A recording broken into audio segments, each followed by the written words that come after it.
2000 жылдары Қазақстанның әлеуметтік дамуының ерекшелігі неде болды? Жұмыссыздықпен күресте қандай шаралар жүзеге асырылды? Ауылды дамытуға мемлекет тарапынан қанша қаржы бөлінді? Жастарға мемлекет тарапынан қолдау көрсету қарастырылған ба? Осы сұрақтарға жауап берейік. 2000 жылдары Қазақстанның әлеуметтік дамуының ерекшелігі неде болды? Еліміздің алдына қойған басты мақсатының бірі адамдардың жақсы өмір сүруін іс жүзінде қамтамасыз ететін қоғам орнату. Әлеуметтік саясат 2001-2007 жылдары тұрақты экономикалық өсу барысында іске асты. Мемлекеттің ең басты мақсаты Ұлы Отан соғысы мен еңбек ардагерлеріне, зейнеткерлерге, көп балалы аналарға, толық емес отбасыларға, жағдайы төмен тұрғындарға әлеуметтік көмек көрсету болды. Экономиканың қарыштап өсуінің арқасында тұрғындардың зейнетақысы мен жалақыларының мөлшері артты. 2002 жылдан мемлекеттің атаулы әлеуметтік көмегі туралы заң енгізілді. Жұмыссыздықпен күресте қандай шаралар жүзеге асырылды? 2000-2002 жылдары жұмыссыздықты шешуге бағытталған кедейшілікпен және жұмыссыздықпен күрес бағдарламасы дайындалды. Сонымен қатар, әр жанұяда кем дегенде бір адам міндетті түрде жұмыспен қамтылуы керек деген мақсат болды. Әр өңір зерттеліп, әлеуметтік жағдайы төмен отбасылардың картасы жасалып, 2000 жылдан бастап жоғарыда аталған тұрғындарға көмек ретінде 8,8 миллиард қаржы бөлінді. Ауылды дамытуға мемлекет тарапынан қанша қаржы бөлінді? Ауыл адамдарының қиындықтарын кешенді шешу үшін 2003-2005 жылдар ауыл жылдары болып жарияланды. 2002 жылы ауыл шаруашылығын қолдау, дамыту мақсатында мемлекеттік бюджеттен 30 миллиард теңге қаржы бөлінді. 2003 жылдан бастап ауыл шаруашылығын бюджеттік қаржыландыру елеулі түрде өсті. Атап айтсақ, 2003 жылы 40 миллиард теңге қаржы бөлініп, оның 30 миллиарды аграрлық кешенді дамытуға, 10 миллиарды ауылдың әлеуметтік мәселесіне, оның ішінде денсаулық сақтауға, білім беру салаларына, ауылды ауыз сумен қамтамасыз етуге жұмсалды. Ал 2004 жылы ауыл шаруашылығын дамытуға мемлекеттік бюджеттен 50 миллиард, 2005 жылы 55 миллиард теңге бөлінді. Жастарға мемлекет тарапынан қолдау көрсету қарастырылған ба? Мемлекет болашағы жастардың саны 2008 жылы 4,5 миллион, яғни халық құрамының 29,5%-ын құрады. Дарынды жастар болашақ бағдарламасы аясында шетелдерде білім алуда. 2019 жылы елімізде жастар жылы болып жарияланды.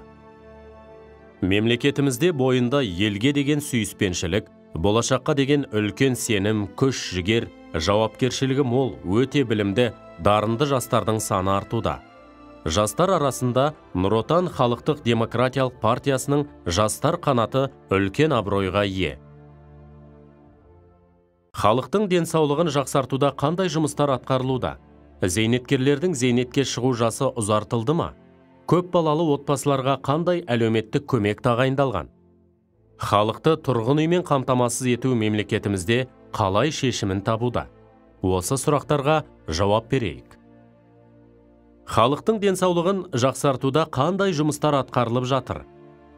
Халықтың денсаулығын сақтау және оның деңгейін көтеру мақсатында президенттің жарлығымен 2002 жыл денсаулық жылы деп жарияланды. Ана мен бала денсаулығына мемлекет тарапынан айрықша көңіл бөліне бастады. 2007 жылдың өзінде республика бойынша 23 денсаулық сақтау нысаны бой көтерген. 1991 жылдан бері денсаулық сақтау мекемелерінің 290 нысаны салынып немесе қайта жөнделіп, оларға 100 миллиард теңгеден астам қаржы жұмсалған. Зейнеткерлердің зейнетке шығу жасы ұзартылды ма?